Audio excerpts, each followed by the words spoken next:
I would like to call Sister Sandra Isaac to say a few words on her journey. கர்த்தர் நல்லவர், அவர் கிருபை என்றும் உள்ளது. இந்த வாய்ப்பை கொடுத்த தேவனுக்கு நான் கர்த்தருக்கு ஸ்தோத்திரிக்கிறேன், நன்றி செலுத்துகிறேன்.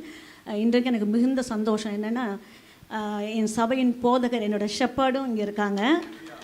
He is a living testimony, என்னால் சொல்ல முடியாது. So I am so proud that he is here and he is my shepherd. அடுத்ததாக ஒரு நல்ல மேய்ப்பனை கர்த்தர் எனக்கு கொடுத்துருக்கிறார், உலகப்புறம் மேய்ப்பனை. அதே போல் எனக்கு இந்த எபிரேயம் டீச் பண்ண நல்ல ஒரு ரபியும் கர்த்தர் எனக்கு கொடுத்துருக்கிறார். அநேக சந்தேகங்களுக்கு பின்பு தான் நான் இந்த கிளாஸில் சேர்ந்து நான் படிக்க ஆரம்பித்தேன். அநேகர் வந்திருக்கீங்க. எபிரேயம் படிக்கிறது என்னன்னு நிறைய பேருக்கு தெரியாது. தெரிஞ்சவங்களும் எல்லோரும் இங்கே இருக்கீங்க. என்ன இந்த எபிரேய வார்த்தை என்றால், எபிரேய வேதத்தில் நம்ம என்ன கற்றுக்கொள்ளுகிறோன்னா, முதல் வசனம் அவங்க சொன்ன மாதிரி சிஸ்டர் பெரஷித் சொன்னாங்க, தமிழில் படிக்கிறோம், ஆதியிலே தேவன் வானத்தையும் பூமியையும் உண்டாக்கினார், சிருஷ்டித்தார் அப்படின்னு இருக்குது.